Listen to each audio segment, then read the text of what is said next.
Right, so how did you go? I'll go through these step by step, and what you should be paying attention to, even if you got the correct answer, is how I set out my working. So let's start with the fraction, converting it into a decimal and a percentage. 1 2/3 is 1 plus, remember 2/3 is the same as 2 divided by 3. And you can do that on a calculator and you'll get 1.6666 continue, which can also be written as 1.6 repeating, dot on top. And we need to round our decimal to the nearest thousandth. So the thousandths place is the third one to the right of the decimal. So that's the place value that we need to be thinking about when we're rounding, and because the digit after it is a 6, we need to round up. So our answer is 1.667. And that's what I'll write down in our box. And to convert that to a percentage, remember to convert a decimal to a percentage, we just multiply by 100. So if we're going to times that by 100, we get 166.6 repeater.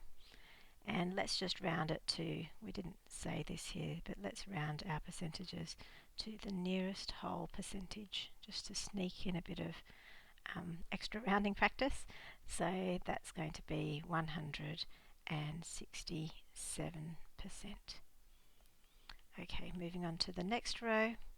0.025, to convert to a percentage, we need to multiply that number by 100. 0.025 multiplied by 100 equals 2.5, and if we're converting that to the nearest whole percentage, that means we're thinking about what happens in the ones or the units column, and we're going to need to round that up, so it's 3% to the nearest whole percentage.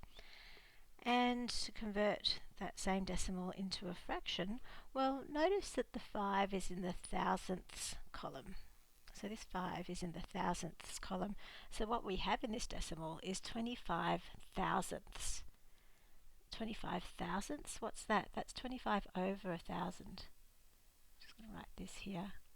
So 25 over 1,000. Okay, so it's quite easy to convert a decimal to a fraction if you remember place value. And then notice that this fraction can be simplified. So let's go ahead and do that. And we get 1 over 40, dividing top and bottom by 25. Alright, finally 2%. Now remember, percentage means out of 100. So 2% is 2 out of 100,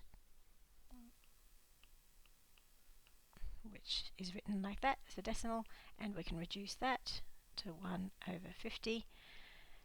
And converting from a percentage to a decimal, 2%, if we divide that by 100, we'll get our decimal equivalent, and dividing by 100, we get 0.02. And if we're rounding that to the nearest thousandth, we should actually have a number in the thousandth place. So let's go ahead and fill in our 0. So there's a few tricky things there with rounding, things to remember, but otherwise hopefully you got most of the way there.